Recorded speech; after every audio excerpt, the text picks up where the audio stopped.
إنها 6 صباحا، ويبدأ المنبه في إصدار ذلك الصفير المزعج. تستيقظ متعبا مثقلا، تمسك بهاتفك وتتحقق من وسائل التواصل الاجتماعي لترى ما هو الجحيم الجديد الذي تم إطلاقه على وجه الأرض بينما كنت نائما.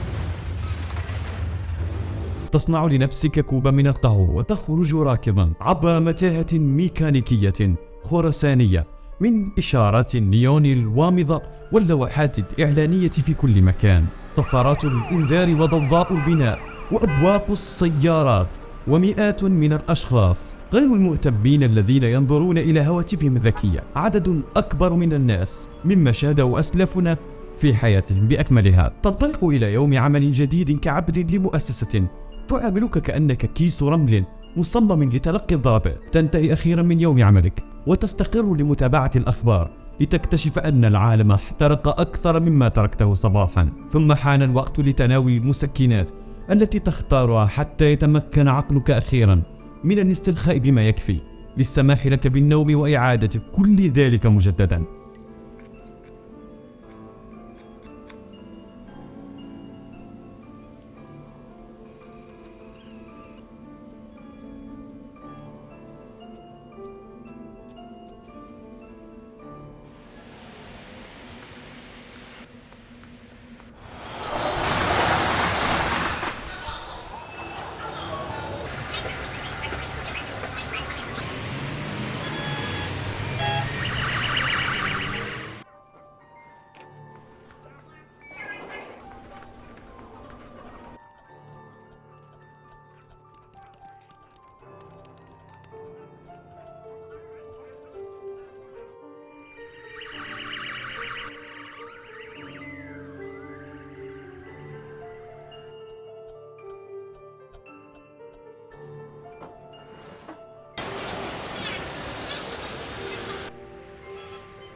لا شيء من هذا يبدو مألوفا بالنسبة لك.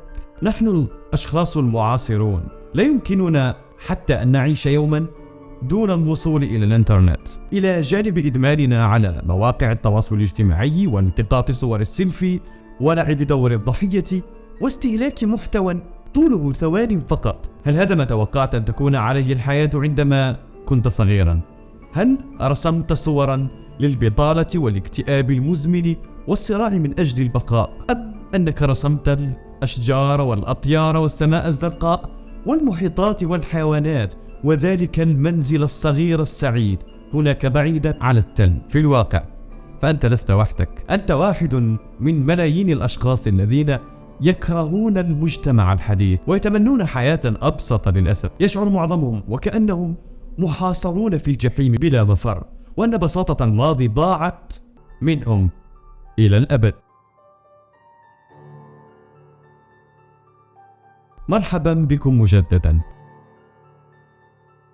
مشكلة المجتمع الحديث قد يكون لدينا العديد من الأصدقاء عبر الإنترنت، ولكن القليل منهم يمكن أن نلجأ إليهم فعليا للحصول على المساعدة أو الدعم أو النصح في الأزمات. كم شخصا من أصدقائك على فيسبوك يمكنك أن تطلب منه فعليا المساعدة؟ نحن نعيش في تواصل، ولكننا في الحقيقة فرادى منتشرون في كل مكان. يقول الناس إنهم ضد القسوة على الحيوانات، حتى تلك التي ينبغي التضحية بها في سبيل الاختبارات الطبية للأدوية التي قد تجعل حياتهم أسهل قليلا وتنقذ حياة آخرين وربما حياتهم يوما ما. تحتدم النقاشات المؤيدة والمعارضة، حيث يحاول الكثير من الناس بعنف حماية قدسية الحياة البشرية، ومع ذلك فإنهم سيمحون أنواعا أخرى تماما من الكوكب دون تفكير ثان من أجل الحصول على فرو ناعم للشتاء.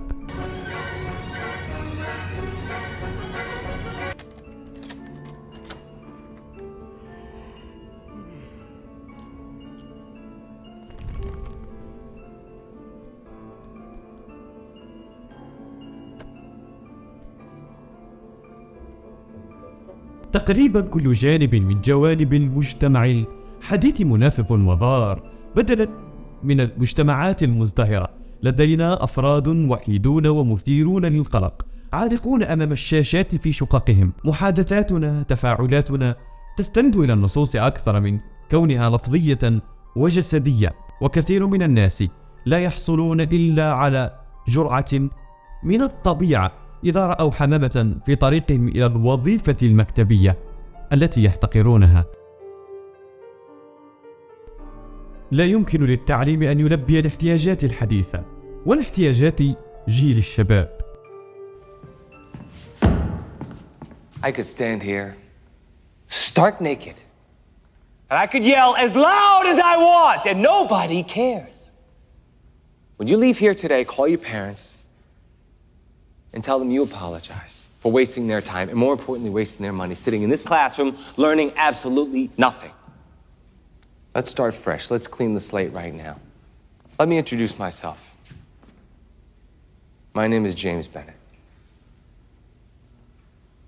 I'm here pretending to teach, and you've been here pretending to learn. This is what I want you to do. Write down that he saves the 6 shots symbolically for himself. You're not going to find a reference anywhere, okay? Because I am the only one who thought of it, all right? It's in a monograph somewhere that got me into this situation where I can't, so I pretend to teach, and you pretend to learn. Lamar, the fucking phone! في المدرسة يتم تدريبنا لنصبح عمالا أو موظفين. لم يعد هذا سرا. لكي يعمل المجتمع بشكل صحيح نحتاج إلى أشخاص يعملون في المناجم والمصانع، وأشخاص يجلسون خلف مكاتب يحللون الأشياء. لكن الشباب والشابات في الوقت الحاضر لم يعودوا يريدون أن يصبحوا محامين أو محاسبين، يريدون أن يكونوا عارضين ومؤثرين على اليوتيوب والإنستغرام والتيك توك. يريدون الحياة السهلة، حياة مليئة بالأشياء الفاخرة، صفقات العلامات التجارية ورعايتها، والسفر عبر العالم وركوب الطائرة والاستلقاء على الرمال الذهبية. المراهقون ليسوا أغبياء، يمكنهم الشعور بأن ما يتم تدريسه في المدرسة أو الجامعة بالكاد يمكنهم استخدامه لاحقا في الحياة الواقعية. وبما أنه لا توجد حتى الآن فصول تعلمك كيفية التحكم فيما تتابعه عبر الإنترنت في المدرسة، فإن غالبية الطلبة لا يحترمون كل شيء. إنهم لا يشعرون بالحاجة إلى معرفة ما يفكر فيه معلموهم، لأنهم يرون ما هو شائع هذه الأيام: فتح مقاطع الفيديو والصور وبث ألعاب الفيديو وما إلى ذلك. لذا فهم لا يبنون عادة تعلم الأشياء، يركزون بشكل أساسي على الاستهلاك وفقط. علاوة على ذلك نعلم جميعا الآن أن الشهادة الجامعية لا تعني بالضرورة المستقبل في الوقت الحاضر. يمكنك التخرج مع مرتبة الشرف والحصول على منحة البطالة لبقية حياتك، والشركات الكبرى يوظفونك بناء على مهارتك، ونادرا ما يتم اكتساب المهارات التي تبحث عنها الشركات الكبرى في المدرسة. وأما تلك التي لا تهتم بمستوى تعليمك وتتعامل فقط مع شهادتك الجامعية، ففي كثير من الدول الوصول إلى القمر أسهل من الوصول إلى منصب فيها براتب يكاد بالكاد يسمح لك بالتنفس والحياة. السبب الرئيسي للاستغلال في العالم: يكبر الناس وهم يكرهون التعليم ولا يبنون عادة التعلم. أصبح الناس أكثر أنانية. Du und ich. Wir sind der Grund dafür, dass alles so passiert. Immer wieder passiert. Weil du nicht loslassen kannst, was du willst.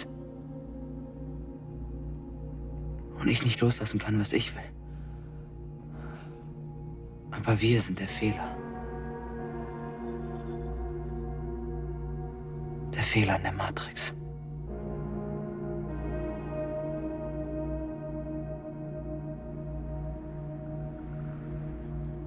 Du willst, dass sie nie existieren? Deine Welt und meine. Dass wir nie existieren.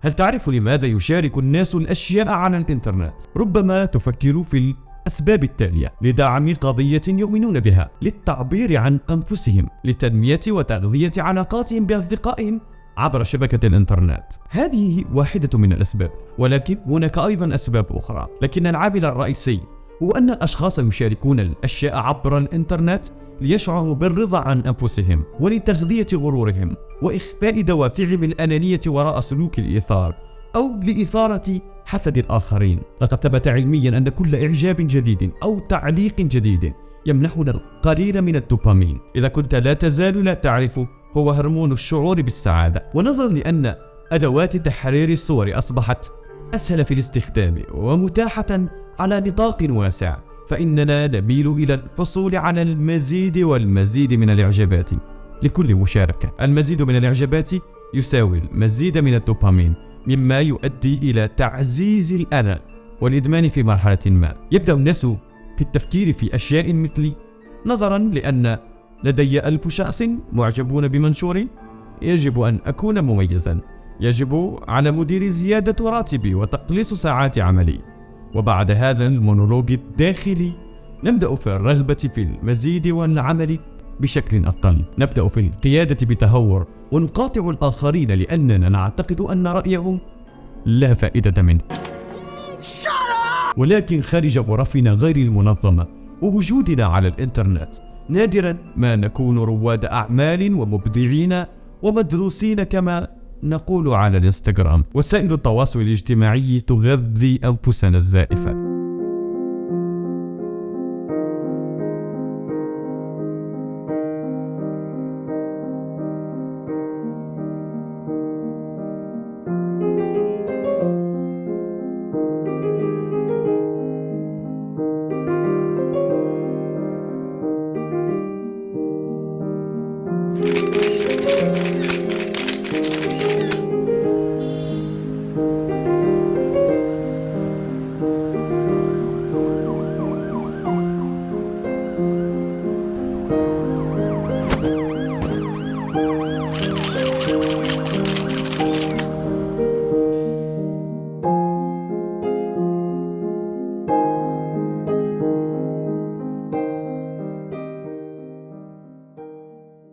تزداد رغبتنا في الاهتمام مع كل إعجاب جديد، لكن رغبتنا في القيام بعمل أفضل تتناقص، لأننا نعتقد أن الأشياء يجب أن تحدث لنا. نعتقد أننا نستحق المزيد فقط لأن لدينا متابعين وإعجابات، ولأن الأشخاص يحبون صورنا المزيفة. لسوء الحظ، عندما يصفعنا الواقع يكون الأوان قد فات ونحن لا نتعلم حتى من أخطائنا. بدلا من ذلك نلوم الآخرين، لأنني لا يمكن أن أكون مخطئا، أنا متميز. نحن محاطون بإمكانيات إدمان هائلة.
في العصر الحديث أصبح العالم سلسلة لا تنتهي من الإغراءات التي تسبب الإدمان: ألعاب الفيديو، الوجبات السريعة، وسائل التواصل الاجتماعي، العقاقير، المنتجات الاستهلاكية، نتفليكس، الواقع الافتراضي، الهواتف الذكية، السجائر، الإنترنت، الشاشات في كل مكان، والعملات المشفرة، وتدفقات المعلومات الجديدة المستمرة. من الصعب المبالغة في تقدير مدى غرابة وخطورة كل هذا الهراء. معظم هذه الأشياء لم تكن موجودة في الغالبية العظمى من تاريخ البشرية، لا سيما في أشكالها الحالية المغرية إلى أقصى حد.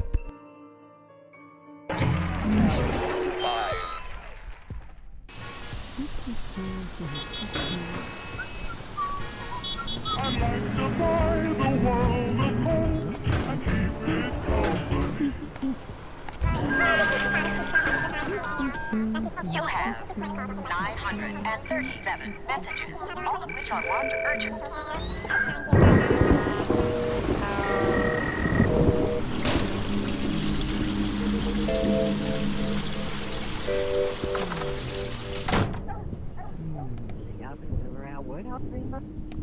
You've got post.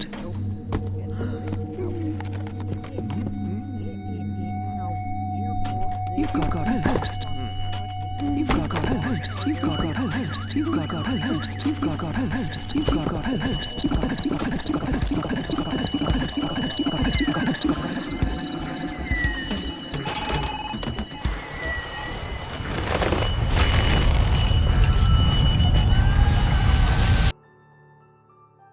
أحيانا أفكر أنه إذا كان العالم بهذا الإدمان في عام 2023، فما هو الأمل الذي بقي لدينا في سنة 2030 و 2050؟ قد يتساءل شخص بشكل معقول: من أين يأتي هذا؟ ولماذا يتزايد إدمانها؟ باختصار، هذا بما يسمى باقتصاد الانتباه. لقد وصلنا إلى مرحلة تدور فيها حرب لجذب انتباهكم. انتباهكم هو ما في جيب الشخص الآخر. يتعلق الأمر بحوافز بسيطة. إذا أرادت الشركات البقاء في مجال الأعمال والنمو، فيجب عليها بشكل تدريجي تصميم طرق أفضل وأفضل لجذب الانتباه وجذب المستخدمين. إذا لم يفعلوا ذلك، فسيقوم شخص آخر بفعل ذلك. وهذه هي البيئة التي نسبح من خلالها حاليا في مجتمعاتنا اليوم. لا عجب أن الكثير منا يشعر بالضيق والتشنج وعدم الرضا، ويبحث دائما عن الجرعة الموالية للدوبامين من هاتفنا الذكي أو من أي مكان آخر. نحن نتعرض لقصف مستمر من وسائل الإعلام والدعاية المصممة للتحكم في أحكامنا. There's a war out there, old friend. A world war. And it's not about who's got the most bullets. It's about who controls the information. What we see and hear, how we work, what we think. It's all about the information. وسائل الإعلام والصحافة سامة تماما. ربما لاحظت، هل سبق لك أن قضيت وقتا طويلا في البحث عن مواقع التواصل الاجتماعي أو قراءة أحدث القصص الإخبارية التي تثير الغضب، فقط لتشعر أنك كنت تتمنى أن تقضي هذا الوقت بشكل مختلف؟ الإعلام هو أحد أفضل الأمثلة على صناعة تم تدمير سلامتها فقط بسبب جذب انتباه المستخدمين من أجل تحقيق الربح. تتطلب مواقع التواصل الاجتماعي والأخبار أعدادا ضخمة من الأشخاص لمشاهدة الإعلانات على مواقعهم الإلكترونية. نتيجة لذلك، تصبح الأولوية القصوى لهذه الشركات هي زيادة عدد الأعين التي تشاهد مواقع الويب الخاصة بهم في أي وقت. تم تصميم الخوارزميات لتظهر لك المزيد من المحتوى الذي تقضي معظم الوقت فيه، حتى لو كان غير صحي. إشعارات حول أشياء لا تحتاج حقا إلى إعلامك بها. والنتيجة الساخرة لأساليب قيادة الربح هذه أن الشركات والشبكات الاجتماعية دفعتنا إلى العزلة، وقضينا ساعات لا تحصى في تصفحات منشورات متسائلين لماذا نشعر بهذا الاكتئاب السيء. وبالمثل يمكننا أن نرى أنه سيكون من المثالي وجود منافذ إخبارية كانت أولوياتها القصوى هي توفير معلومات صادقة وغير متحيزة وغير مثيرة بالضرورة لمشاعرنا. مرة أخرى، على الرغم من ذلك، هذه ليست استراتيجية جيدة لتعظيم دولارات الإعلانات. لسوء الحظ، لزيادة عدد الزيارات إلى الحد الأقصى، تعلمت الشركات الإخبارية أنه من الأفضل أن تكون مستقطبا ومثيرا للجدل ومكثفا عاطفيا ومثيرا جدا.